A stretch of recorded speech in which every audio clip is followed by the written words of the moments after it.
ایذا دیتے ہیں انسانوں کو خاص طور پر بغیر مطلب کے. فرمایا ان کو حل و حرم، حرم میں بھی مارو، کہیں بھی ہو قتل کر دیا جائے، ہے نا، کہیں بھی ہو. کتنی بڑی بات ہے، یہ سوچنے کی بات ہے. حرم میں جہاں آپ شکار وغیرہ بھی نہیں کر سکتے، وہاں بھی اگر یہ دکھ جائے تو مارو. اب وہ کون سے ہیں وہ دیکھ لیجئے، وہ 5 یہ ہیں. سانپ، اللہ اکبر. میرے آقا صلی اللہ علیہ وآلہ وسلم کی جو نگاہ نبوت ہے اور جو آپ کا علم ہے وہ اللہ عز و جل کا عطا کردہ اتنا اونچا علم ہے کہ آپ جس کے بارے میں اندازہ نہیں لگا سکتے. حضور صلی اللہ علیہ وسلم نے پہلے ہی فرما دیا سانپ کو مارو. یہ سانپ کیا ہے، کتنا نقصان کرتا ہے، یہ آپ سب کو پتا ہے کہ ذرا سا اور بے مطلب ڈستا ہے، بے مطلب. آپ اس کو کچھ کریں تو بھی پھن پھیلا دے گا، مارنے پہ آ جائے گا، اور کچھ نہ کریں تب بھی اس کی عادت ہے کہ بس یہ آ کر ڈستا ہے. اور اتنے خطرناک ہوتے ہیں، یہ تو ہم تو کچھ ہی جانتے ہیں. ناگ ہے، بس اتنا ہم کو پتا ہے. ناگ، ان کے تو ایسے زہریلے ہوتے ہیں کہ میں نے ایک جگہ پڑھا کتاب میں کہ ایک تو اتنا زہریلا ہوتا ہے وہ سانپ کی جس جگہ وہ رہتا ہے اس پورے ایریا میں فصل ہی نہیں ہوتی، ہریالی ہوتی ہی نہیں. اس کے زہر کی وجہ سے زمین سے کچھ اگتا ہی نہیں، وہ جلا دیتا ہے. جو بھی اس کے زہر کی وجہ سے وہ زمین ہی بنجر ہو جاتی ہے. جو گھاس جگ جاتی ہے اپنے آپ وہ بھی نہیں اگتی، اتنا زہریلا. ایسے سانپ ہیں کہ بس اگر تھوک بھی دے نا انسان پر زہر اپنا تو وہ ختم، نہیں بچ سکتے. اتنا نقصان دے یہ سانپ. پہلے اسی کو فرمایا کہ سانپ کو بھی مارو، جہاں دکھے وہ مارو. دوسرا، سفید اور کالے داغوں والا کوا. اب یہ کوا تو ہم عام طور پر ہم نظر نہیں آتا ہمیں، نقصان دہ یہ بھی ہے. یہ عرب میں شاید ہوتا ہے. فرمایا اسے بھی مارو. تیسرا آپ نے فرمایا چوہا. اس پر بہت انہیں لوگ اسے بڑا ہلکا سمجھتے ہیں. اس کو تو ایک الگ سے تفصیلی گفتگو ہونی چاہیے. مسلمان نہیں کہہ رہا ہوں، انسانیت. اور وہ سانپ بھی مسلمانوں کا دشمن نہیں، سب جو ملے اس کو ڈستا ہے. اسی طرح چوہا بھی جو انسانوں کا جتنا زیادہ نقصان یہ کرتے ہیں، اور کسی جانور کو میں سمجھتا ہوں کہ وہ اتنا نقصان نہیں کرتا ہوگا. اور بلا مطلب بے وجہ یہ کاٹ دیا، وہ قطر دیا، گاڑیوں میں گھس کر وائر کاٹ دیے، کمپیوٹر میں گھس کر یہ وائروں کو کاٹ دیا بے وجہ. ایسا نہیں کہ اسے کھا رہا ہے، بھوک مٹا رہا ہے، جی نہیں، صرف نقصان دینے کے لیے. یہاں بل بنا دیے، وہاں بل بنا دیے، یہاں سے وہاں. کتنی عالیشان عمارت ہے لیکن نیچے سے کھود کر کمزور کر دیا. ذرا دیر میں کچھ ہی عرصے میں اچھی خاصی عمارت ڈھہ جاتی ہے. اور پھر بیماریاں پھیلتی ہیں وہ ان کی وجہ سے. آپ دیکھتے ہیں وہ ہیضہ وغیرہ کی شروعات ان سے ہی ہوتی ہے. بیچ میں ہم نے بھی دیکھا بھی کس طریقے سے مارا جا رہا تھا ان کو، کہ ان میں وہ کیڑا ہوتا ہے، پھر وہاں سے وہ پھیلنا شروع ہوتا ہے، پورے علاقے صاف ہو جاتے ہیں. تو اس پر تو کافی تفصیل سے بول سکتے ہیں. تو یہ بھی ایک فسق کی جانور، فاسق جانوروں میں سے ایک یہ بھی ہے چوہا. تو دیکھیں حکم کتنا سخت ہے کہ جہاں نظر آئے وہاں مارو. اب وہ ہمارے لوگ ڈرتے ہیں، بھاگتے ہیں. کیا بتائیں اب حدیث کیا کہہ رہی ہے اور ہم کیا کر رہے ہیں، اللہ ہم پر. تو تیسری قسم، جو تیسرا جانور جو فرمایا وہ چوہا. اور اس کے بعد کاٹنے والا کتا. کاٹنے والا کتا یعنی ہر کتے کے بارے میں نہیں فرمایا. اب اس پر وہاں بھی بڑا اعتراض کرتا ہے. ہمارے بہت سے ہمارے محبین جو ہوتے ہیں، چاہنے والے، محبت کرنے والے، وہ اپنے آپ کو کتا کہتے ہیں کہ یا رسول اللہ ہم آپ کے در کے کتے ہیں. غوث کا کتا ہو، خواجہ کا کتا ہو، یہ کتا لفظ استعمال کرتے ہیں وہ محبت کی بنا پر کہ یہ بڑا وفادار جانور ہے. اس کی تفصیل تو الگ ہی ہے. بڑا وفادار ہے، بہت انسانوں سے چمٹ کے رہتا ہے. حالانکہ اسے رکھنا نہیں ہے اپنے قریب، گھر کے اندر نہیں رکھ سکتے ہیں. گھر کے باہر پالنے کی منائی نہیں ہے، گھر کے اندر لانے کے لیے منع کیا گیا ہے. اور اسے بڑی جلدی یہ ٹرینڈ بھی ہو جاتا ہے بہت. تو یہ ایسے کتے کو ہر کتے کو نہیں مارا جائے گا، لیکن جو کاٹنے والا ہو جائے، پاگل کتا جسے کہتے ہیں نا، اب دیکھیے یہ حضور صلی اللہ علیہ وسلم نے کب فرمایا؟ یہ تقریباً 1400 سال سے زیادہ عرصہ ہو گیا، 1500 کے قریب ہونے آیا، تب یہ ساری باتیں فرما رہے ہیں۔ اور آج دیکھیے میڈیکل سائنس کیا کر رہی ہے کہ اگر پاگل کتا کاٹ لے، باپ رے باپ، اب تو 14 انجیکشن والا معاملہ ختم ہوا ہے، 2-3 یا ایک ہی انجیکشن میں معاملہ صحیح ہو جاتا ہے، ورنہ پہلے تو 14 انجیکشن لگتے تھے اور بڑا دھیان دینا پڑتا تھا، جسے کاٹا گیا اسے بھی اور جو کتا کاٹا اسے بھی ڈھونڈ کر رکھتے تھے۔ پوری آج بھی گاڑیاں نکلتی انہیں پکڑنے کے لیے۔ تو یہ اس وقت میں سرکار نے فرمایا فاسق، تو آج بھی یہ فسق کر رہے ہیں، نقصان پہنچا رہے ہیں۔ کاٹنے والا جو ہو جائے پاگل کتا ہو تو وہ، اب یہ پاگل کتے جو ہوتے ہیں تو کاٹتے ہیں الگ ہے، جو دوسرے ہوتے ہیں وہ ڈراتے ہیں، تو یہ ڈرانے والوں سے ڈرے نہ اگر آپ، تو وہ تو اور ڈرائیں گے۔ ڈرنا نہیں ہے، بھاگے، یہ پیچھے ہمارے بھاگ کے بھی آتے ہیں، تو آپ بھاگے، آپ نے چلانا شروع، خاص کر یہ اسلامی بہنوں میں ہوتا ہے، ڈرنا شروع، چلم چلی شروع کر دیتے ہیں۔ یہ سب نہیں ہونا چاہیے، ہم مسلمان ہیں یار، ہمیں تو اپنے حواس نہیں جانے دینا چاہیے، ہوش میں رہنا چاہیے۔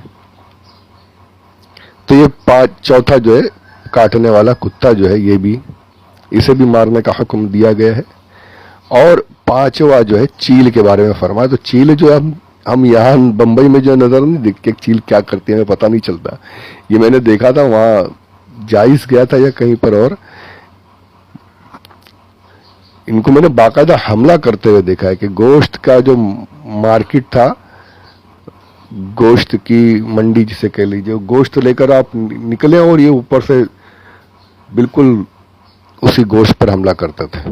دیکھا ہے میں نے اپنی آنکھوں سے، پوری لائن کے لائن، جیسے ہوائی جہاز کے جو حملے ہوتے ہیں نا اس طریقے سے، پورا ہاتھوں پر سیدھا پنجے مار کر وہ تھیلی لے کر اڑنے کی کوشش کرتے تھے لوگ۔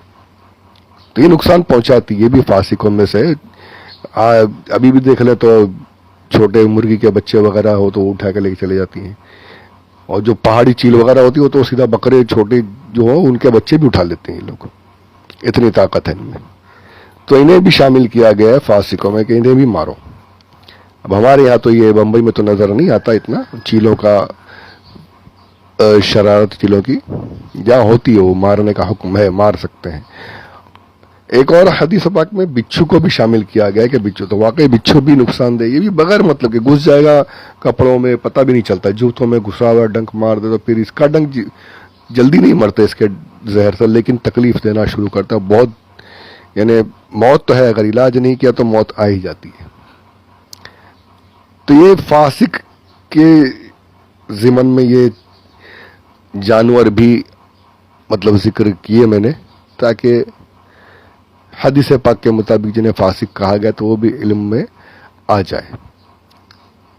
تو یہاں پر یہ آیت پاک مکمل ہو رہی ہے کہ اللہ عز و جل گمراہ نافرمانوں کو ہی گمراہی ملتی ہے ان آیتوں سے، ان مثالوں سے۔